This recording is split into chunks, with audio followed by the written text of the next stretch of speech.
of Playboy for architecture and design is, by the way, already evident in this first issue with Marilyn Monroe in the cover.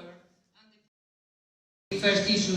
Also, it's very interesting to see that Hefner himself pictures himself as an architect. Look at these photographs of him with the model of the club of LA that was never finally realized this way, but there he is with his pipe, as if he, looking at the model as if he was, you know, Le Corbusier with photographs, similar image that he probably knew with the pipe and the model, or these other images of, you know, architects and their models. So it's like he fashioned himself as an architect too. A lot of architecture in Playboy magazine. Now you have to understand that Playboy, everybody knows that it's full of literature, music, all these politics, really very philosophy, really very interesting magazine. But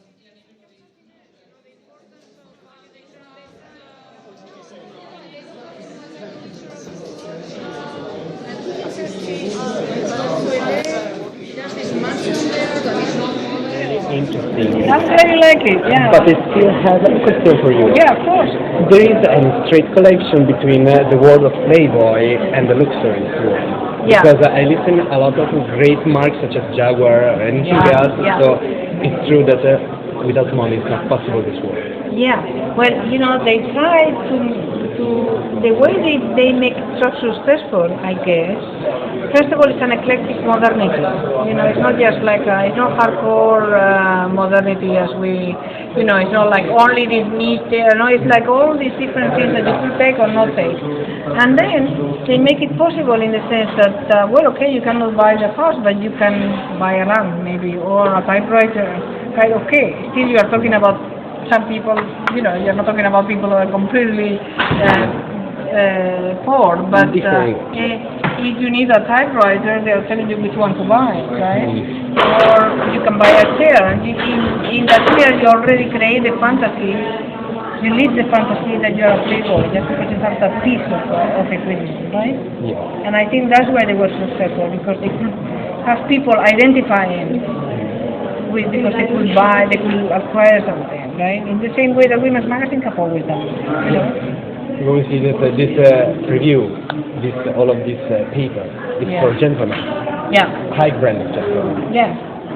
They said that men, apparently, I went to give a lecture in Texas, and there were all these people retired from Chicago. And there were all these women, and they start saying, "Oh my God, I love Playboy." Say one of them, oh my God. And she said, "I love it for the recipes." I said, "The recipes? I never read the recipes." The recipes apparently were great, because of course they have to provide recipes that were sufficiently clear that a man could cook something that would not be bad, right? And you could do them in a short time, so they were very practical. And actually, she says that she was a busy woman. And I was working, etc., on the recipes of the Playboy. And she started describing all the things, so now I'm going to look into the recipes, because apparently they were good. I'd like to call the cat. Oh, that's good. Thank you so much. That's what we are doing. Really, thank you so much, Professor. Really a pleasure. Nice to meet you. Bye.